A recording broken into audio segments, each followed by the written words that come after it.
fulana de tal, num quarto ano, todo mundo falou assim, viu, você é louca? O que você pegou essa turma? Pegaram uma professora de outro estado, porque a professora ali da cidade, ninguém queria trabalhar com essa turma. Por quê?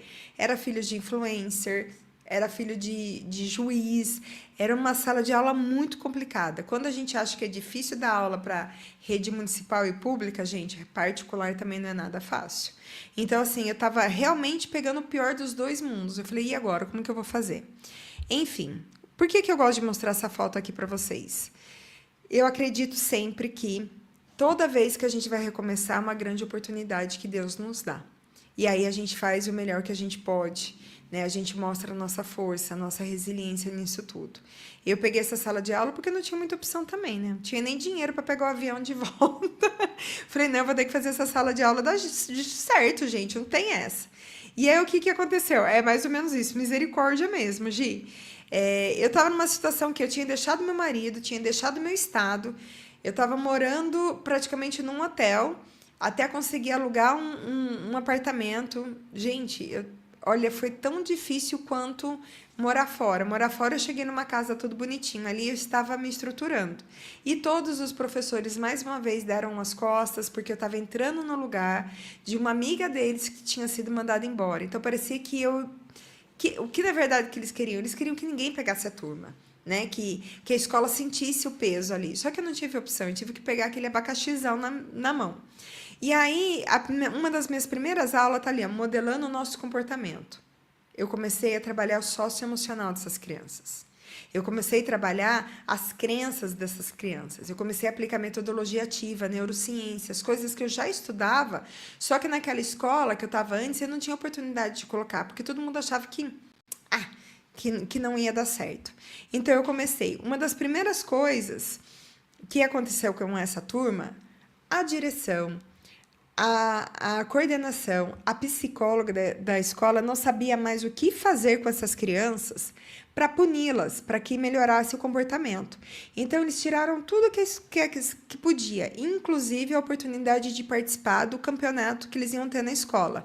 Então, eu comecei em março e eu acho que o campeonato ia ser em abril, maio. As crianças já tinham sido banidas.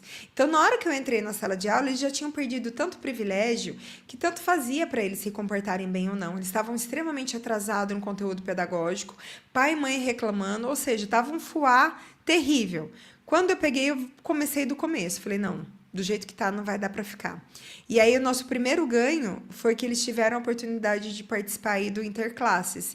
Então, eles eram time azul, então eles todos de azul, eu de brinquinho azul, de colar azul, e eles conseguiram. Então, foi assim, será que essa sala de aula tem jeito? Todo mundo olhou assim para mim, não acredito que essa menina, essa gordinha, vai dar um jeito nessa sala de aula. Bem que eu fui mesmo, porque tem uma coisa que eu sou teimosa.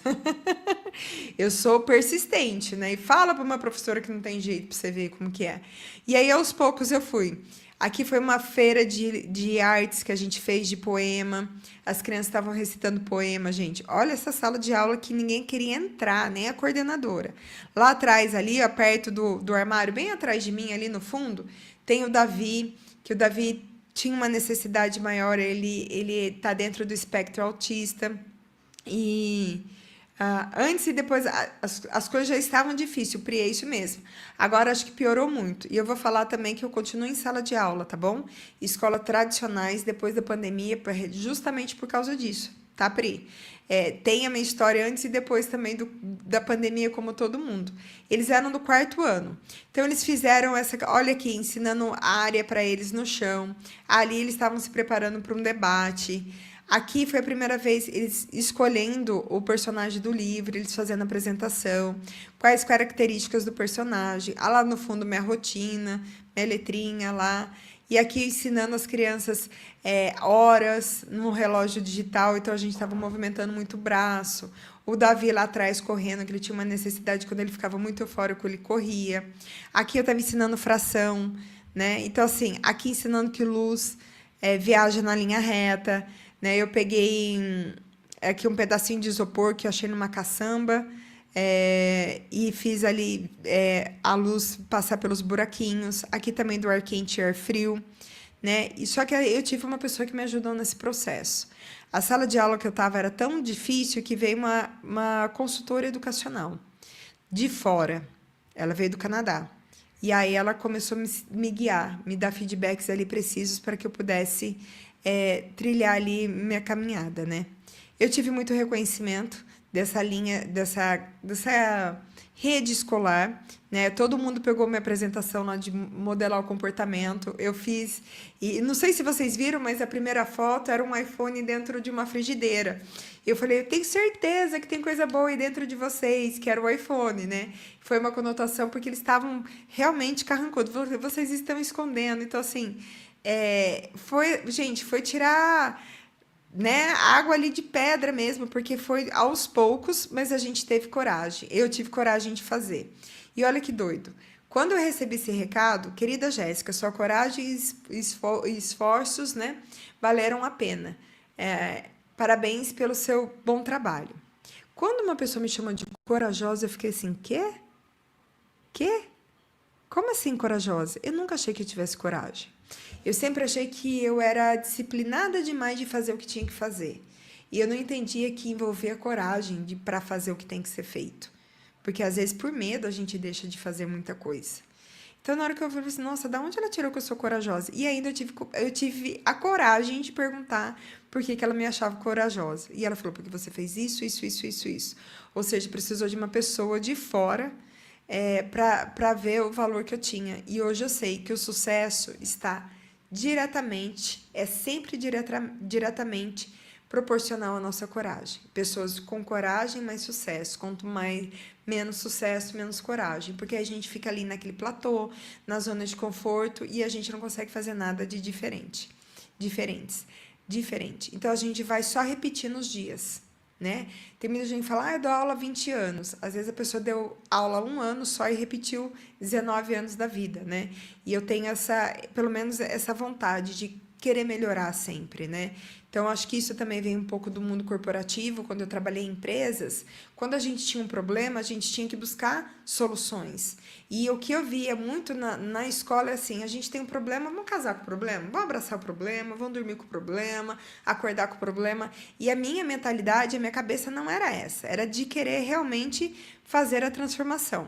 Aí, gente, eu fui pegar especialização, vários cursos aqui que eu não vou ficar nem mostrando, porque é muita coisa, na Mackenzie, Getúlio Vargas, na Nova Escola, me tornei membro da PDA, escrevi um livro, fiz curso na Harvard. Esse curso eu fui convidada a participar sobre senso comum e conhecimento na escola. Aqui tem a pós de neurociência, de liderança e capacidade de resiliência, de comunicação não violenta da Unicamp, ou seja, eu tive estrutura para estudar, porque não é fácil estudar tudo isso, né? Então, assim, foi muito dinheiro, foi muito tempo, meu marido deu muito suporte, o fato, talvez, de não ter tido filho me ajudou muito, porque senão eu não ia conseguir estudar tanta coisa ao mesmo tempo, né? E aí, disso tudo, saiu essa mentoria Melhor Professor do Mundo, que eu comecei a prestar serviço para professores, tanto da rede municipal, estadual, como também de escolas particulares e do Brasil todo, né? E disso tudo, bem estruturado, saiu um nascimento, na verdade, da pós-graduação em Liderança Positiva e Gestão de Sala de Aula, a qual eu sou professora, regente e criadora, né, com todas as bases ali do melhor dos 3 pilares da neurociência, da disciplina positiva, né, da metodologia ativa, tudo isso na teoria e prática. Por que teoria, Jéssica? Porque eu tenho que embasar o que eu faço e na prática eu tenho que saber o que faço. Então, é reconhecida pelo MEC, já temos ali 7 turmas, né? Turmas que já se formaram. Então, o que é? Hoje, daquela professora, daquela sala de aula que não tinha papel higiênico, que eu sentava no chão, hoje eu sou reconhecida como especialista em liderança e gestão em sala de aula, né? Como liderança educacional, dentro e fora das salas de aula, porque a gente também fala aos pais. Como professora, a gente também fala à sociedade. Então, hoje eu sou convidada para ir em podcast, em rede de TV, aqui o SBT, Band, tem matéria minha também na UOL, né, que é ao vivo num debate, na Band novamente, na Globo, para falar sobre educação. Então, nada mais justo que nós, professoras, tenhamos vozes para falar sobre a sala de aula, né? É esse o lance, a gente estar ali e estar atenta também à sociedade para a gente poder defender o que a gente faz Por que nos desvalorizam tanto? E olha, eu falo uma coisa, quando uma professora decide falar, é melhor ouvir, que não tem muito essa não. Então, tudo que eu faço aqui na pós, gente, toda vez que eu vou falar sobre educação, eu vou defender a nossa causa. Né? Então, assim, a pós-graduação está aí justamente para mostrar que nós temos vozes, que nós podemos ser reconhecidas fora da sala de aula também.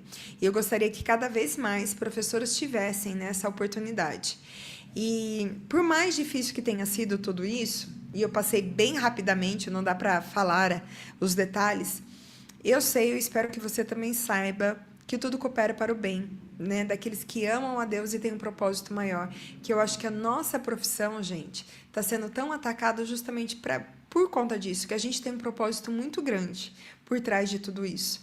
Então, eu acho que a gente tem que se manter firme ali. Por mais difícil que esteja a situação, tudo tem um propósito e tudo coopera para o nosso bem, quer queira, quer não. Muitas vezes na hora a gente não consegue ver. Você acha que eu estava feliz com aquela escola que cortou meu salário pela metade?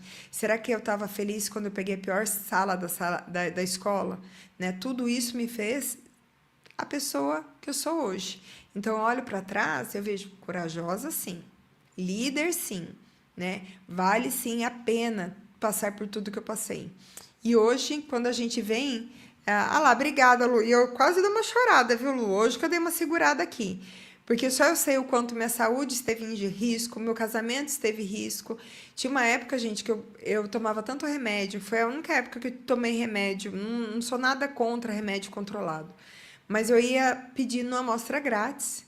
Sabe assim, do tipo, aumentando dose. Foi bem na época que um aluno chegou a teve uma situação de violência dentro da sala de aula. Eu chegava perto da escola, do tipo, me dava frio na barriga, de domingo me dava ansiedade. Então, assim, eu realmente senti o pior da educação, né? Hoje eu colho ali os frutos, né? Mas eu vejo que muitas vezes a gente sim, desvalorizada, porque a gente também não se posiciona muito. Né? Às vezes a gente fala tão mal da nossa profissão mais do que o outro. Então, às vezes a gente tem que, né, ter ali um discernimento muito grande. Hoje eu falo, sou pedagoga, sou psicopedagoga, sou filiada a PDA, sou escritora, sou palestrante, mas eu sou uma líder educacional. Né? E eu não educo só dentro da sala de aula, fora também. Eu acho que a gente tem esse papel muito grande. Né? E aí a gente vai voltar ao nosso centro aqui, que a gente vai falar sobre o fim, né, da indisciplina, como assumir o controle da sala de aula, né? E está muito atrelado a isso, né, que vocês trouxeram aqui mesmo, a gente é desvalorizado, né? Ah lá, aqui eu li, estou buscando estratégias, a gente vai falar muito sobre estratégias de ter o controle de volta. Por quê? Só que a gente precisa entender. Olha, assim, verdade, podemos influenciar uma sociedade inteira ao lecionarmos. Sim, Claudinha, sabe por quê? Você sabe, tá ali, influenciadora, a gente influencia também. Às vezes eu falo assim, por que será que os meninos saem da escola, não obedecem o professor, não respeitam o professor, não respeitam pai e mãe, mas quando eles vão lá para o crime, eles respeitam as regras da facção, eles respeitam o chefe lá dentro. Por que lá ele respeita? Já pararam para pensar nisso? Porque tem um senso de pertencimento e importância que rege toda a psicologia positiva. Eu contribuo quando eu sou visto, valorizado, mesmo que seja para o mal. E o pessoal faz isso, faz tatuagem igual, você pertence, aqui você é bom, aqui você é bom, aqui você é bem-vindo. E a gente acaba perdendo, muitas vezes, crianças, filhos, alunos, né, para o outro lado, porque desse lado a gente não conseguiu influenciar. A gente não conseguiu comover essas crianças de uma tal forma... Não estou falando que a responsabilidade é nossa. Eu só estou falando que a gente tem um poder sim, porque eu vejo relatos de professores maravilhosos que transformaram a vida de vários alunos. Eu também sou uma dessas. Vira e mexe, professora, se não fosse você... Professora, tem alunas minhas de mais de 10 anos que eu dei aula, vem falar sobre relacionamento, sobre casamento. Professora, eu casei, está acontecendo isso em casa. Vocês acreditam nisso? O quanto a gente influencia esse pessoal? Eu adoro, né? Vou lá, já vou lá e vou conversando, né?